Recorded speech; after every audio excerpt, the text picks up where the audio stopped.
Et on va parler de, je pense, le blockbuster de Star Wars qui sortira en 2022, qui rentrera en tournage le mois prochain normalement. C'est la série sur Obi-Wan Kenobi qui s'appellera, là où toutes les séries c'est les noms de famille, Andor, Solo, etc., même les films Andor, Solo, etc. Là la série s'appellera Obi-Wan Kenobi. Pour être sûr que tout le monde verra. Et après il y a Lando aussi. Ouais, ah Lando, ouais. Ah ouais, c'est vrai, c'est pas Calrissian, c'est vrai. Donc qu'attends-tu dans Obi-Wan Kenobi du coup Je pense que la série que tout le monde attend. Écoute, je suis très très hype par cette série, même si on n'en sait pas grand chose, j'ai hâte. Parce que Obi-Wan, c'est pour moi, c'est vraiment un Jedi que j'adore.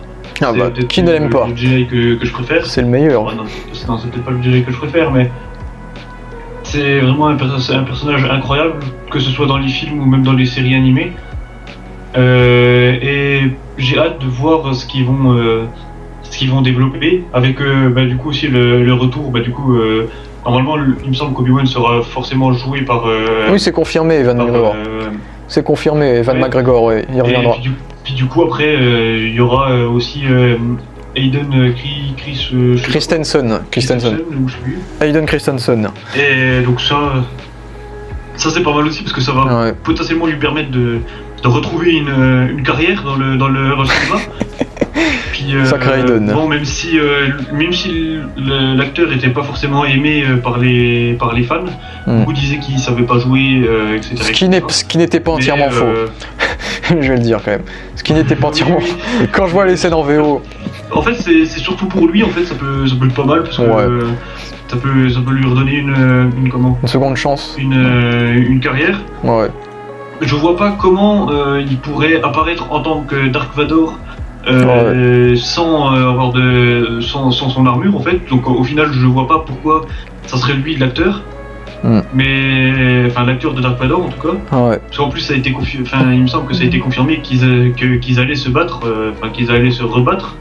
Après, sous quelle forme, peut-être sous une vision ou j'en sais rien, mais en fait je comprends pas pourquoi il serait là en tant que Dark Vador.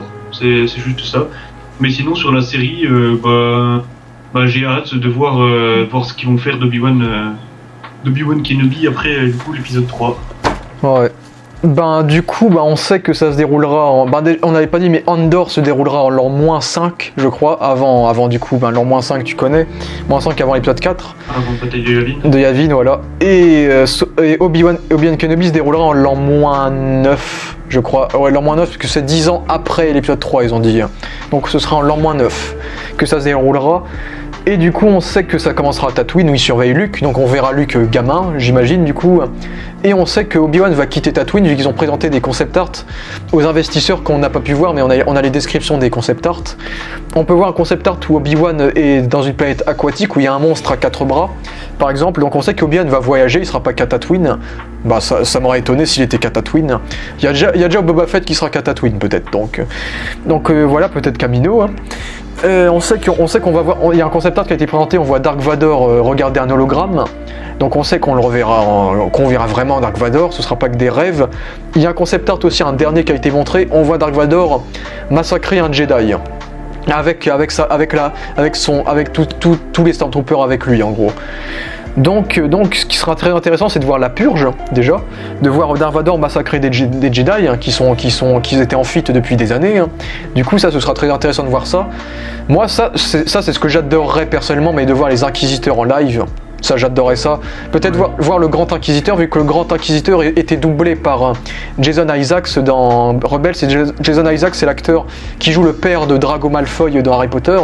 Et c'est un excellent acteur, et visuellement, il serait parfait pour jouer le Grand Inquisiteur en live, du coup. Donc j'adorerais voir les Inquisiteurs en live.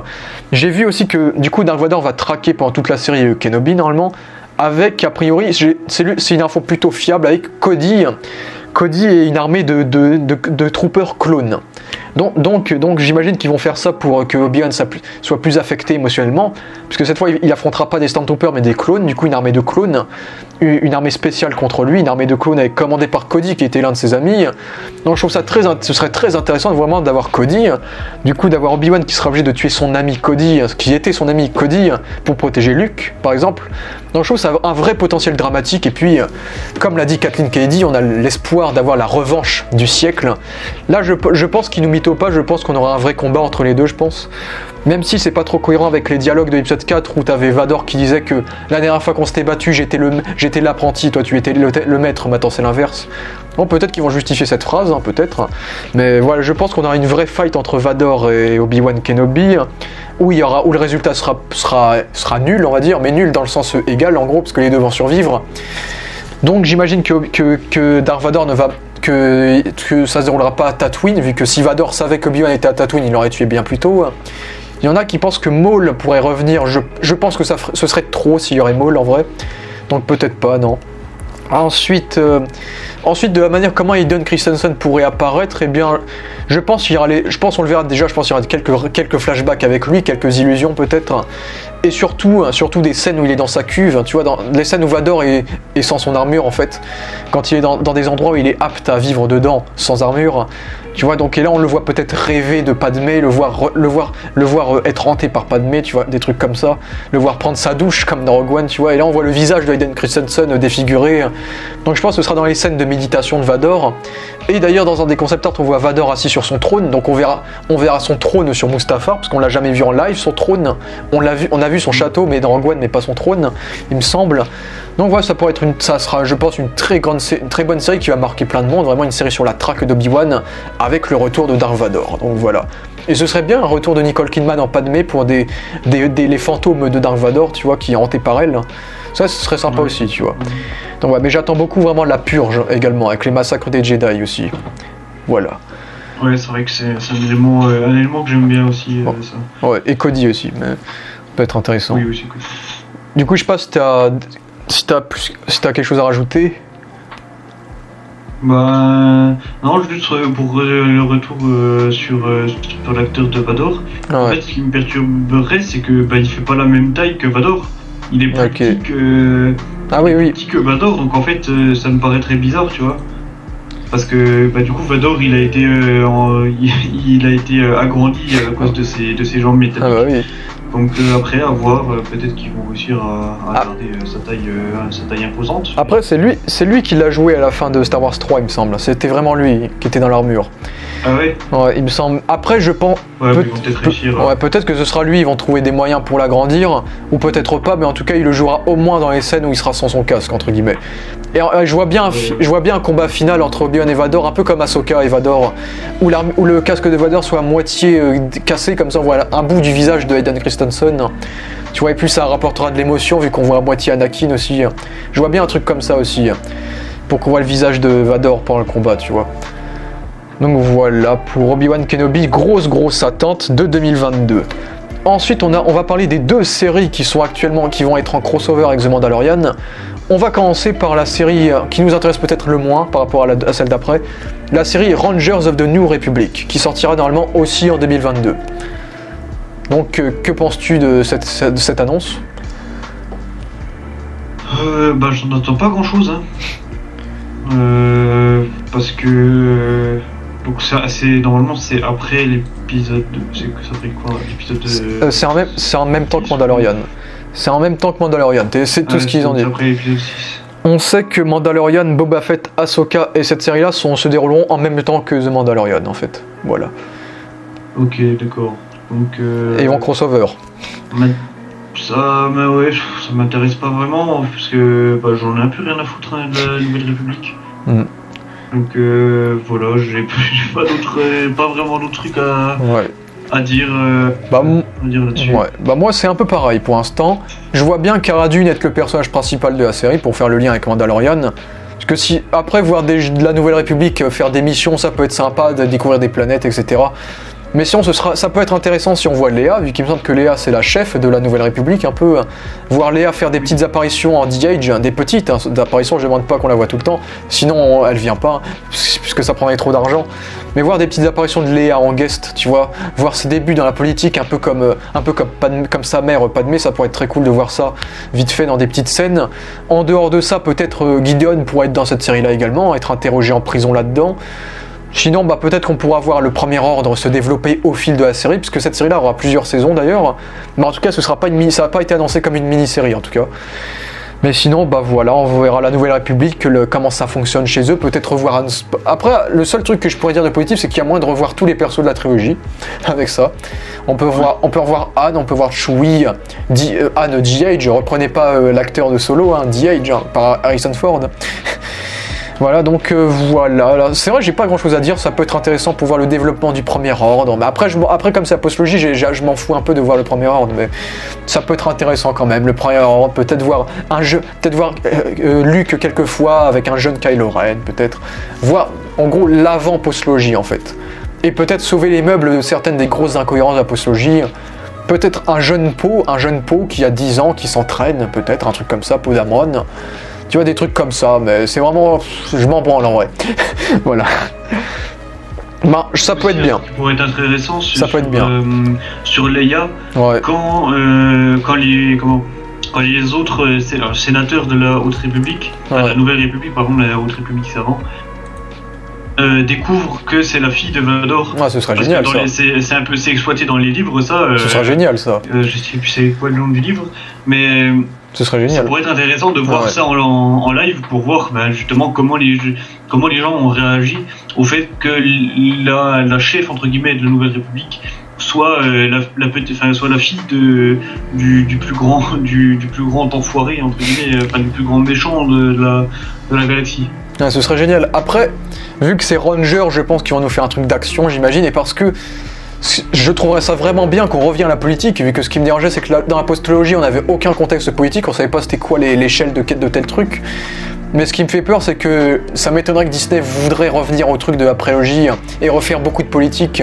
C'est ça qui me fait peur, alors que pour moi, il y a un potentiel de revenir à la politique, et la politique, ça reste intéressant chez Star Wars. Savoir le Premier Ordre, parce que ma foi, le Premier Ordre, on sait toujours pas ce que c'est exactement. Et c'est un empire. Si on a regardé que les films, ouais, c'est sûr. Ouais, par exemple, du coup, au niveau de la politique, ça peut être intéressant, mais comme c'est Disney, j'ai des doutes, de sérieux doutes sur ça. Donc voilà pour cette série. Et ensuite, on a la série qui va du coup être également en crossover, la série Ahsoka, qui sera une mini-série, donc d'une seule saison. Donc qu'attends-tu de la série sur Ahsoka, qui est écrit par Dave Filoni en ce moment même, d'ailleurs. Eh bien écoute, je ne savais pas qu'elle allait être sur une seule saison d'ailleurs. Ouais, pour l'instant, en tout cas ça a été dit être une mini-série. Mais du coup en fait, j'attends beaucoup de choses de cette série. Mais après du coup à voir en une saison, parce que pour moi une saison, ça voudrait dire qu'après ça repartirait sur du Rebels. Ou alors c'est une saison qui fait tout extrêmement vite et donc ça sera mal fait. Non, je pense. C'est ça qui me fait peur du coup. Après, ça c'est nos théories du coup. Je pense qu'une fois que la saison sera terminée, ils vont nous annoncer une nouvelle série live, mais surtout Rebels en général. Et Ahsoka sera dedans, je pense. Oui. Je pense que ce sera ça. Mais... Parce que du coup, ce que j'attends de cette série, c'est évidemment de revoir Grand Amiral Thrawn. Ah bah oui. Parce que c'est sûr à 100% qu'on va le voir parce que ça a été teasé dans l'épisode où elle apparaît dans The Mandalorian et c'est cohérent avec le personnage en fait parce que du coup de ce qu'on a vu dans la fin de Rebels, elle cherche elle va chercher Ezra. Elle va chercher Ezra avec Sabine. Donc et puis du coup la dernière fois que Ezra a été vu, c'était avec Thrawn, donc il a forcément des informations sur lui. Et donc du coup, ce qu'on a vu dans The Mandalorian laisse supposer qu'elles n'ont toujours pas retrouvé Ezra, je pense. Parce que sinon, je vois pas pourquoi elle le chercherait. Enfin, elle pourrait chercher Thrawn pour simplement le tuer. Mais Ouais, c'est sûr que en fait, c'est surtout, ouais, pour moi, ça sera une suite à la saison 4 de Rebels, en fait. Où, à mon avis, il y a de très fortes chances qu'on voit Sabine Wren, du coup. Vu que je pense que cette série sur Ahsoka sera sur la recherche de Thrawn et aussi de Ezra. Donc après, ouais, à voir si c'est sur une saison, à voir ce qu'ils vont faire. Ouais. Mais je pense que ça va être intéressant quand même. Ouais. Gros aparté, j'aimerais aussi savoir comment il est sorti du Sarlacc Boba Fett dans sa série. Voilà. Et d'ailleurs Boba... oui, c'est vrai que ça peut être intéressant. Et d'ailleurs Boba Fett, il y en a plein qui pensent que son visage et ses cicatrices c'est à cause du Sarlacc. À part le fait qu'il ait plus de sourcils et de cheveux à cause de l'acide, ça peut très bien être des blessures de sa carrière en général. Mais... Parce qu'en vrai on l'avait jamais vu sans son casque Boba Fett. Après, là, mais voilà. Oui. Voilà, c'était le gros aparté. Sinon, la série Ahsoka, c'est l'une des séries que j'attends le plus, clairement. Là, comme ça, un peu comme toi, je pense qu'à la fin de la série, on a la team de Rebels qui sera réunie. Et bim, série live Star Wars Rebels, fait par showrunner Dave Filoni, qui sera déjà, je parie mon argent qui sera le showrunner de la série Ahsoka déjà. Déjà, on sait que c'est lui qui l'écrit déjà de base. Donc bon, il n'y a qu'un pas à faire. Et oui, j'attends beaucoup du coup la trouvaille d'Ezra, bien sûr, l'acteur qu'ils vont prendre pour Ezra, qui a dû grandir entre temps quand même. Il doit bien avoir la bonne 25 ans, un truc comme ça. Donc il a dû prendre de l'âge en plus. Et retrouver Sabine aussi, ce serait bien. Pourquoi Sabine et Ahsoka ne sont plus ensemble dans Mandalorian par exemple. Et aussi connaître quelques informations, vu que si on sait que Thrawn est vivant à la fin de son épisode dans Mandalorian, ça veut dire qu'à un moment donné, Ahsoka a appris que Thrawn était vivant, alors, vu qu'on ne sait pas ce qui est arrivé à Thrawn après Rebels, mais Ahsoka nous a confirmé qu'il n'est pas mort et qu'il est a priori revenu dans le game, et qu'il a même qu'il a même des apprentis comme la magistrate, qui l'entraîne en combat, et vu que Thrawn est un très bon maître de combat. Et donc j'imagine que ça voudrait dire peut-être que Thrawn a emprisonné Ezra depuis toutes ces années également, peut-être. Donc ça veut dire que Thrawn est toujours là, qu'il a réussi à reprendre ses fonctions, et comme j'ai dit, je reste sur ma théorie que Thrawn est le supérieur de Moff Gideon, et que Thrawn est lié à quelque chose de très grand. Donc, ensuite au niveau de l'acteur, ce serait bien qu'il récupère Lars Mikkelsen, qui est le frère de Mads Mikkelsen qui jouait Galen Erso, puisque c'est lui qui faisait la voix de Thrawn dans Rebels, et sa voix elle est magistrale, sa voix vraiment calme, posée, charismatique. Tu vois, vraiment, en plus il fait 1m90 et Thrawn est plutôt grand, donc ça correspond plutôt bien. Oui. Donc ce serait bien qu'ils réussissent à le reprendre. Après, si ils prennent qui ils veulent, mais quelqu'un de grand et de charismatique, il me faut un gros acteur. Qui ressemble aussi. Qui ressemble minimum à Thrawn, quoi. Ouais. Et du coup aussi Thrawn, je m'attends, vu que c'est le méchant pour moi c'est un peu le méchant ultime de l'univers étendu du coup, le méchant calculateur qui sait tout, qui est extrêmement intelligent, doué à tout, qui est parfait. Après c'est le gars parfait, c'est un peu le Jules César de Star Wars, vu que c'est presque un conquérant, tu vois.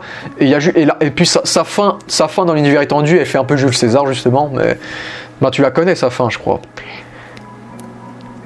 Comment il meurt dans l'univers étendu, parce qu'en gros je crois il se fait trahir par son bras droit, je crois, et il le poigne. Oui, ouais, du coup il fait vraiment très empereur un peu, c'est un personnage qui fait très Jules César, très intelligent, donc c'est un perso qui peut vraiment apporter de l'attention, et je pense vraiment que c'est le méchant ultime des séries qui arrivent, je pense. Et donc ça c'est ma théorie, vu que du coup on vient de parler de Mandalorian saison 3, Rangers of the New Republic et Ahsoka. Je pense que après Mandalorian saison 3, on aura la saison 4, j'imagine. Et donc je pense que la saison 4 ce sera sur Thrawn peut-être. Et en gros les 3 séries là vont se crossover pour peut-être plusieurs épisodes de chaque série, pour faire un gros combat final contre Thrawn, parce que je pense que Thrawn sera le méchant des 3 séries, je pense, peut-être. Que Thrawn c'est le supérieur de Moff Gideon, donc il est le grand méchant de Mandalorian en fait. Il sera bien sûr le méchant de Ahsoka, parce que c'est l'objectif d'Ahsoka de le retrouver.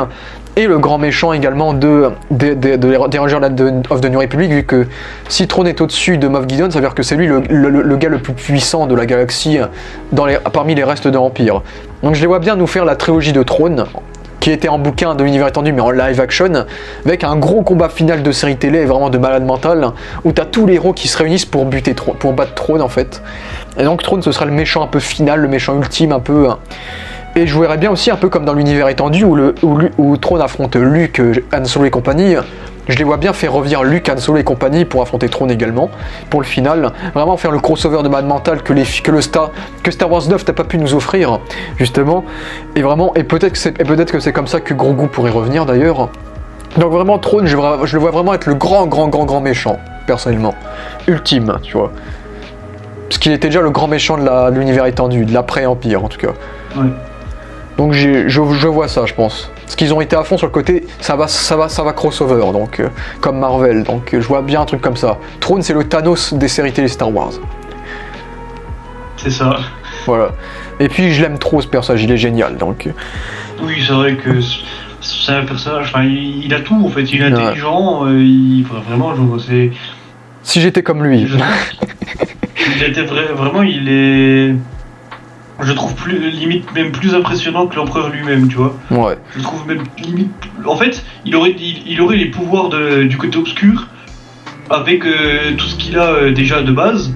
Bah en fait, pour moi, c'est lui l'empereur en fait, parce que pour moi, il est beaucoup plus intelligent que absolument tous les hauts gradés de l'empire qu'on a vu. Même pour moi, il est même au-dessus de Tarkin. Ah bah oui. Et puis même d'ailleurs, maintenant c'est obligé parce que de toute façon il est mort. Ouais, mais à son âme. Pour moi en fait il était, c'est un tacticien de génie et tout, donc c'est. Ouais. Ouais, et puis même, je sais pas, le perso est charismatique, j'aime bien, il avec sa voix posée, tranquille, c'est. Puis en plus même si tu vois. Il essaye de battre ses ennemis quand même, mais il a quand même un profond respect pour eux. Ouais, parfois il les laisse partir. On le voit dans Rebels. On le voit dans Rebels où il va sur Rylot et qui prend des vestiges de la famille de Hera et qu'il l'emprisonne pour essayer de comprendre. Mais quand il l'a emprisonné, il essaie de comprendre à quoi correspondent toutes les reliques qu'il a prises.